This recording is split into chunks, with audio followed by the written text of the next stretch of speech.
Doctor ঝটকা, আমার একদম খেতে পায় না। ও আমার রোগীদের ওষুধের দিব্যি বন্ধু, চিন্তা করার কোনো কারণ নেই। আমি এমন ওষুধ দেব যে রোগী আর রোগ দুটোই ঠিক হয়ে যাবে। হ্যাঁ বড়দা, তাহলে দেরি কিসের? চটপট করো না। ও বন্ধু, এটা হলো ওষুধের শিশি। এর থেকে শুধু একটা গুলি খেলে পাতলুর খিদে পেতে শুরু হয়ে যাবে।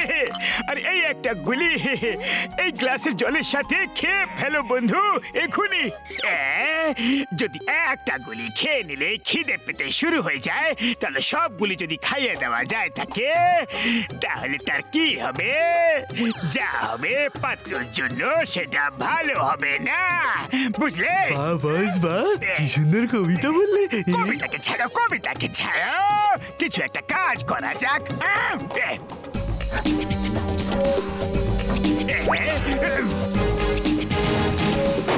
আমার শুকনো বাবুলের দিব্যি গো, কি বললো রে ভাই?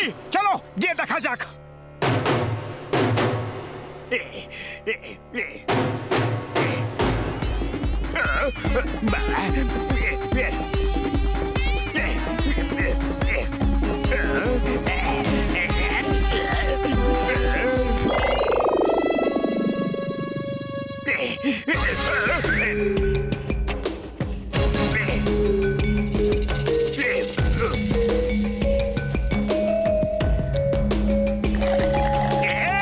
এবার বুঝবে কত ধানে কত চাল। আরে জল ধান এখানে আবার কোথায়? কিন্তু রান্নাঘরে কোথা চাল থাকতে পারে? হ্যাঁ, কিন্তু জলের সাইজের লোকেদের তো চাল কেউ ধান দেখাবে।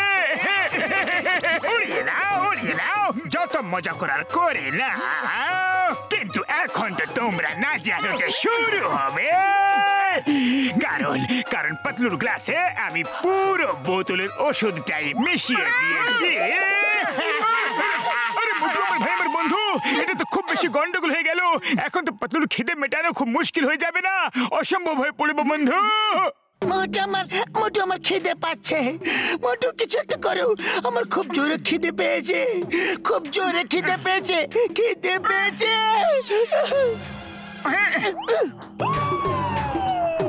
আরে বাহ পাতলু, তোমার খাবার দেখে তো আমার খিদেও বেড়ে গেল। চলো পার্টি হয়ে যাক।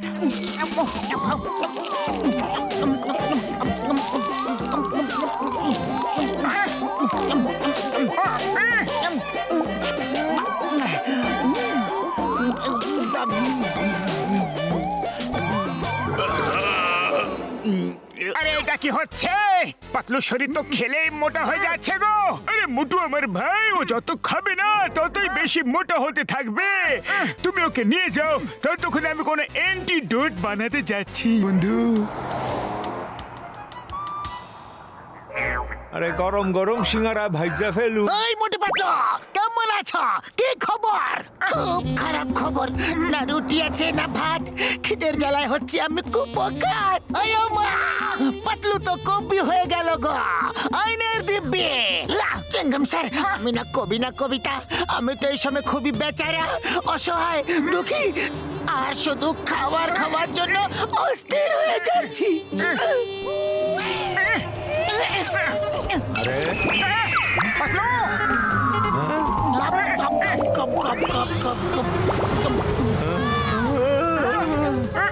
আরে পাতলু, আমার জন্য কমপক্ষে একটা সিঙ্গারা তো ছেড়ে দিতে তুমি। কিন্তু সিঙ্গারা তো দূরের কথা, তুমি তো ভেতরের তরকারিটাও ছাড়লে না, ওর গায়ে ছালটাও ছাড়লে না। আরে এটা কি হইতেছে? আমি তো এক মোটুরি লয়ে বিরক্ত ছিলাম, এখন এই পাতলুটাও পেটু হয়ে গেল। এবার আমার কি হইব ভাই? আরে তোমার কথা ছাড়ো, এই পাতলুর কি হবে সেটা ভাবো, যে খেলেই মোটা হয়ে যাচ্ছে। হ্যাঁ, কিন্তু মোটু, এই চক্করটা কি?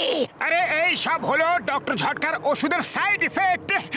কিছু একটা করতে হবে মোটু, কিছু একটা করো। আরে খালি পেটে আমার মাথা একদম কাজ করে না। চাওয়ালা দাদা, যদি তুমি কয়েকটা গরম গরম সিঙ্গারা ভেজে আমাকে খাইয়ে দাও না, তাহলে হতে পারে আমার মাথা কাজ করা শুরু করে দেবে। আরে এখান থেকে যাইবা নাকি? হ্যাঁ, একে তো আগেই আমার সবকিছু খায় হজম কইরা ফেলছে, তারপর আরো চাইতাছো। ভাগো এখান থেকে। মোটু খিদে পেয়েছে, খাবার দাও, খাবার দাও। কোথা থেকে নিয়ে আসবো খাবার? আমার আমাদের ঘরেও তো আর কিছু বেঁচে নেই, আর পকেটে কানা কড়িও নেই। এবার তুমি বলো যে আমি কি করব? তুমি যা খুশি করো, কিন্তু আমাকে খেতে দাও, খেতে দাও। এর কিদের চিকিৎসা কি আছে? খাবার খাবার এইটুকু বুঝতে পারছো না, কিন্তু আমি বুঝে গেছি তোমরা শুধু কথার পকোড়াই বানাতে পারবে, আমার জন্য কিছু করতে পারবে না। আমাকে কিছু একটা করতে হবে। এটা খুব ভালো হলো। ওখানে পাতলু খাবার খেতে নাও পেতে পারে, কিন্তু হতে পারে বক্সারের মার খেয়ে পাতলু ঠিক হয়ে যাবে। তাহলে এখানে বাইরে বসে মজা দেখতে থাকি।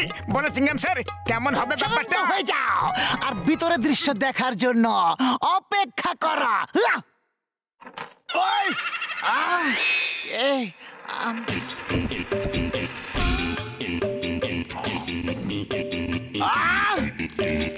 আরে দিনের আলোয় চুরি এখনই দেখাচ্ছি। ওই আমি বলছি তোমাকে থেমে যাও। আরে আরে না না, ওই থামো বলছি। আরে ছেড়ে দাও।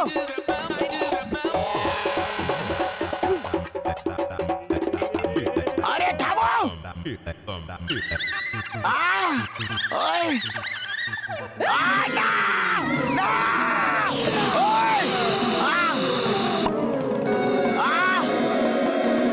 ওই এই নাও, এই নাও, আরো নাও, আরো নাও, নাও নাও নাও নাও। আরে তুমি মানুষ না তুলোর বস্তা? তোমার উপর তো কোনো প্রভাবই পড়ছে না। দাঁড়াও, এখনই তোমাকে দেখাচ্ছি মজা। তোমার বদন বিগড়ে পুরো নগরকে দেখাবো আমার সাথে টক্কর দেওয়ার ফল। এখনই পাবে হাতে নাতে তুমি। ওই এই নাও ফলাফল, এই নাও। ঘটনার দুর্ঘটনা হয়ে গেল চিংগাম স্যার। এবার তো তুমি পাতলুকে ধরে নিয়ে গিয়ে জেলে পুরে ফেলো। জেলে তো পুরে ফেলবো, কিন্তু খাওয়াবোটা কি?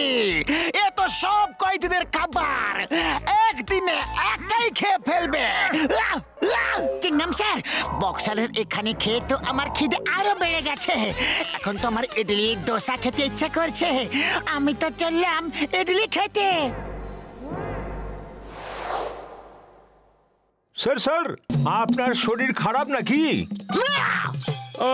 তাহলে আপনাকে কোনো অপরাধী পিটিয়েছে নাকি?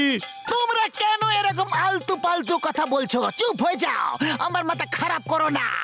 কিন্তু স্যার, আপনাকে চিন্তিত কেন মনে হচ্ছে? না না, আমি চিন্তিত নয়, শুধু আমি ভাবছি পাতলু ইডলি দোসা খেতে গেছে, আর যাদের বাড়িও খেতে বসে যাবে সেখানে চাটনি সাম্বারও কিচ্ছু ছাড়বে না। কিন্তু ইডলি দোসা তো পুরোপুরি নগরে কোথাও তৈরি হয়ই না, শুধু শুধু আমার বাড়ি ছাড়া। আর পাতলু ওখানে যেতে পারবে না। কিন্তু ও আমার বাড়ি কেন যেতে পারবে না?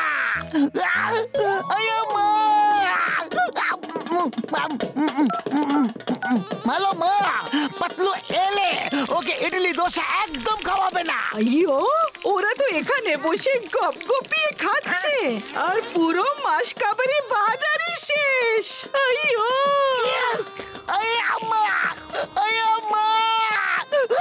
পাতলু, অনেক হয়েছে, অনেক হয়েছে। আম্মা ক্লান্ত হয়ে পড়বে। না, শুধু 200-400টা দোসা আরো। ওই থেমে যাও, in the name of law. তোমাকে আইনের দিব্যি। আম্মা, এটা কি হয়ে গেল? আম্মা অজ্ঞান কেন হয়ে পড়েছে? আরে কিছু না, মোটু আমাকে খাবার খেতে বারণ করলো, আর আমি বললাম শুধু 200-400টা দোসা আরো খেয়ে নিতে দাও। আম্মা এই কথা শুনে অজ্ঞান হয়ে গেল। 400 মানে 400 দোসা আরো। আম্মা,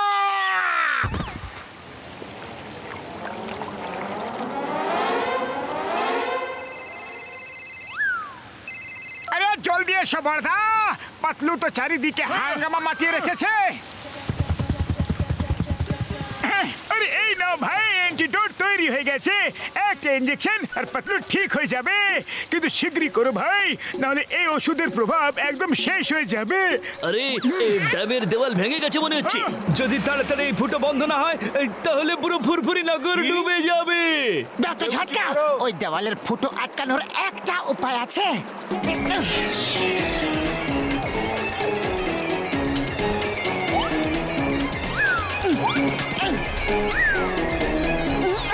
আরে পাতলুকে শীঘ্রই করে খাবার খাইয়ে দাও, নাহলে দেওয়ালের ফুটো দিয়ে জল আসা আটকানো যাবে না। পাতলুর পেটটাকে আরো বড় করতে হবে। হ্যাঁ, নাও নাও নাও খাও।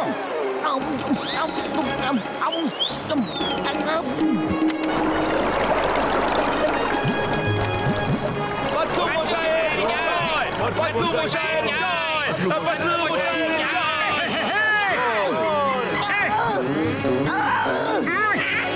বর্দা, এবার কি করবো? পাতলু তো দেওয়ালে আটকে গেছে। বাবা শুকনো পাপড়ি দিব্যি, দাদা ভাইরে থেমে যাও, একটু কাজ আমাকেও তো করে নিতে দাও। হ্যাঁ, এসো।